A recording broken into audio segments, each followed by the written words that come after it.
Hi there, you are in the right place if you are smart, capable, and yet right now feeling a little bit stuck. Not because you're lazy, you know how to take action, and you've proven that over and over. But this kind of stuck, it's a bit confusing. Like you know where you want to go, but the actions you're taking aren't working. Or maybe you just can't get yourself to take action at all. And either way, it's frustrating and probably exhausting. I'm here to help. Hi, my name's Dr. Ada, and I help stuck high achievers shift their mindset so they can keep moving forward. And in this video, I'll share an unconventional perspective to help you understand why you're stuck and to identify a new path forward. It's not about quick fixes or cookie cutter systems. It's about seeing things differently so you can find your own answers because you know yourself better than anyone else. My intention is to offer you a few fresh insights, a new way to look at your goals and the hidden constraints that might be holding you back, and how to make shifts to find your way forward. So, you ready to get started? Let's dive in. So, like you, I've experienced some stuck times in my life. And as I've reflected on my own stuck points and the stories others have shared with me, I began to see how concepts from my engineering background, especially mathematical optimization, could help explain both why we get stuck and what needs to shift to get moving again. Now, don't worry, I'm not going to get too technical, but I do want to share a couple of ideas that might shift how you see your stuckness. In mathematical modeling, we use the term constraints to describe rules or limits. Constraints include things like budgets, deadlines, and capacities, and when they're combined, they define what's referred to as the feasible region, the space of all possible solutions that meet all of the constraints. These two concepts are surprisingly helpful when it comes to explaining the relationship between our mindset and our goals. So let's imagine your mindset. Your beliefs, assumptions, fears, and identities are a set of mindset constraints. And these mindset constraints create your personal feasible region. They define what feels possible, realistic, and acceptable in your life. When your goals fall within your mindset's feasible region, things flow, especially for high achievers like you. It's go time. You take action, you move forward confidently, and you see results. And you've probably done this many, many times. But when your goals fall outside of that feasible region, that's when you get stuck. And for you, stuck might look like taking action but not making progress, which probably feels exhausting and deflating because you're putting in all the work and not seeing the results. Or perhaps it looks like knowing what to do but not doing it, which can feel confusing or infuriating because why can't you just take the actions you know you need to take?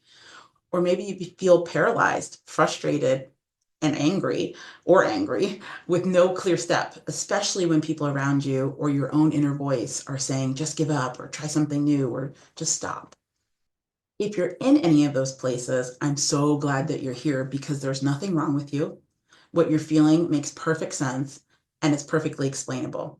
Your mindset's feasible region doesn't yet include your goal. But there's good news. You can change your feasible region by shifting your mindset constraints. Let me show you with an example. Let's say you want to buy a car. So your goal is to purchase a fancy ABC car. We're just going to make fancy the make and ABC the model. And let's just assume that this base model starts at $70,000. Okay, sounds great. It's a good goal. There's one problem. You feel stuck. But why do you feel stuck? Hmm. Well, let's also say that you have the following most likely unspoken mindset constraints. You have at most 40,000 that you want to spend.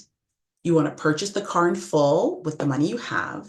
You'd like for the car to be brand new, and you're looking for a luxury five-seater SUV. Aha! Now it's clear. The fancy ABC is outside of your feasible region, and that is why you feel stuck. Excuse me. Now, as a side note, anything that you just thought of or felt as I listed off those constraints, whether you agreed with them or disagreed with them, gives you some insight in your own mindset constraints when it comes to car purchasing. Okay, but back to our example. Now imagine shifting just one or two of those constraints. There are many ways, but here are some examples. Maybe you become open to financing. Maybe you're okay with a certified pre-owned version of the vehicle. Maybe there are ways you can increase the budget. Suddenly, fancy ABC could be within your feasible region, and you're no longer stuck. You see the path and you get moving towards it. So I know it might look a little simple here, perhaps too simple, but I assure you that this dynamic shows up all over our lives. So when our internal mindset constraints clash with our goals, that's when stuckness arrives. And just like our car shopper, we've got three options in that situation. We can stay stuck, which often looks like doing nothing and feeling frustrated about it, which is not my recommendation. We could change the goal to fit within your current mindset constraints, but often that can feel like giving up on something that matters. So, no thanks. Or you can shift your mindset constraints so the goal fits inside your feasible region.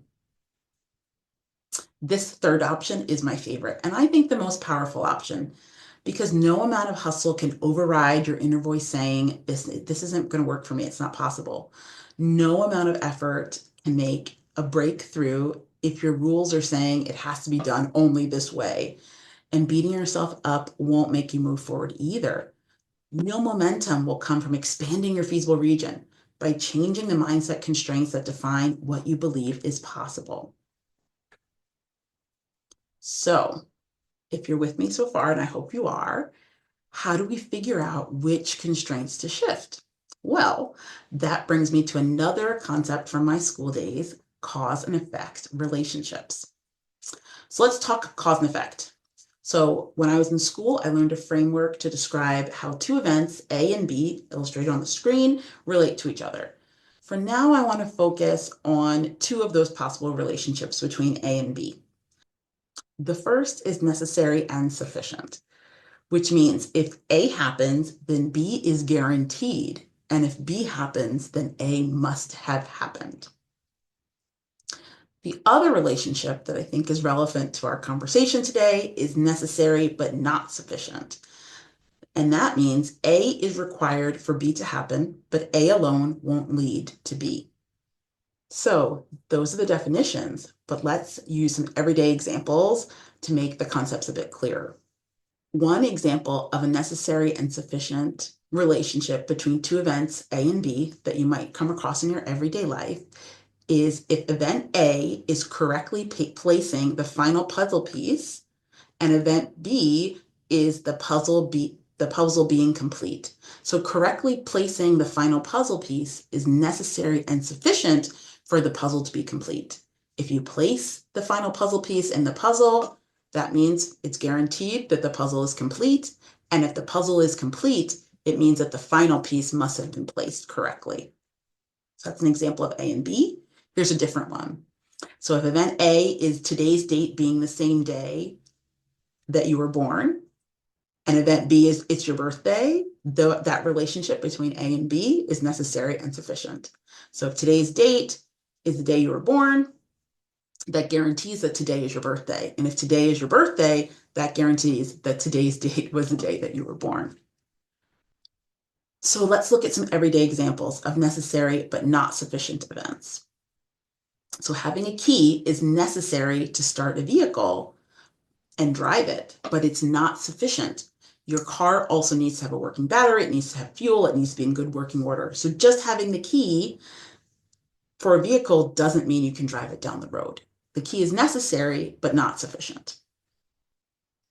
Similarly, in baking, and I love baking, so I always love this example, but a strawberry is necessary, but not sufficient to make a strawberry shortcake. So having strawberries is necessary. You can't make a shortcake without them, but just having the strawberries isn't sufficient. You need other ingredients like eggs and sugar and an oven and all sorts of things to make that yummy strawberry shortcake. So we've covered these two key cause and effect relationships. There are more, but these are the two that are relevant to our conversation today. So let's return to our car example to hopefully give you some insight on how this relates to our goals. So let's say that the goal B for our car purchase is to buy fancy ABC, just as we stated earlier.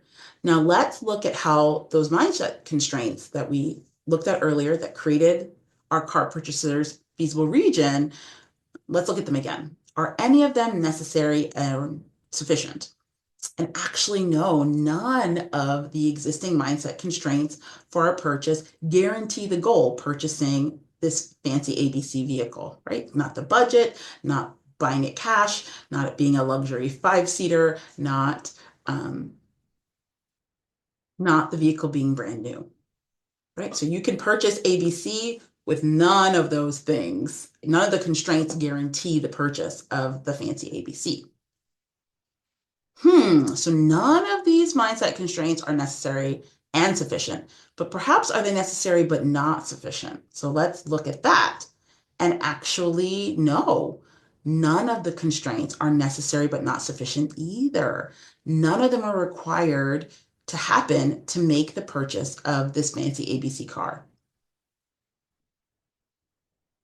The $40,000 budget isn't required. Purchasing brand new is not required. Purchasing with cash is not required. And if fancy ABC car comes in either a 5 or 6 seater configuration, then even having a luxury 5-seater car isn't required either.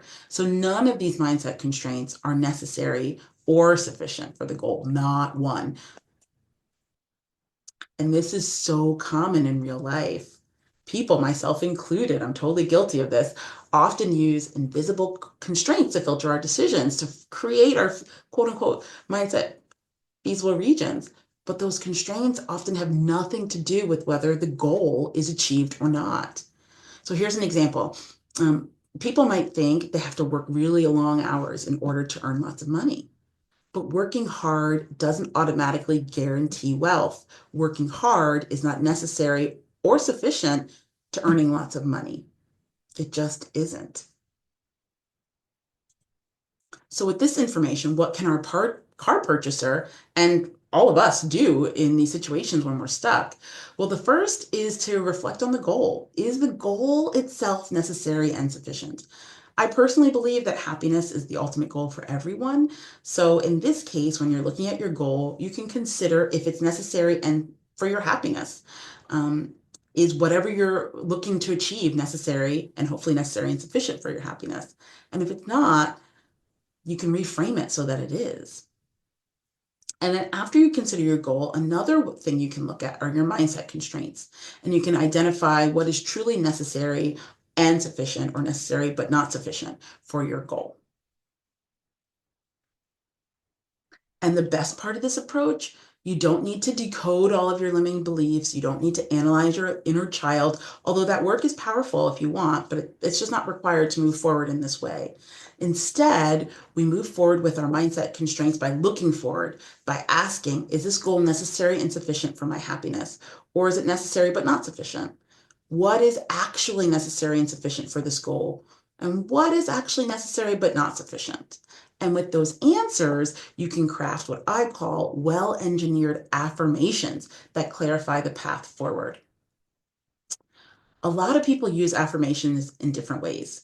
For me, a well-engineered affirmation uses intentional language to shift mindset constraints so that they're only focused on the necessary and sufficient, or necessary but not sufficient conditions. This opens up your feasible region and helps you move forward with intention. A well-engineered affirmation is a bit different from some others that you may have interacted with, because a well-engineered affirmation uses intentional language to reshape the mindset constraints that define your feasible region. Think of these affirmations as a tool that fine-tunes the way that you see the world and makes space in your feasible region for your goals. Let's say that our car buyer decides that owning fancy ABC is really the goal. It is necessary and sufficient, or perhaps necessary but not sufficient for their happiness, okay? We already established that the current mindset constraints weren't necessary or sufficient for owning this fancy ABC car. So what do we do now?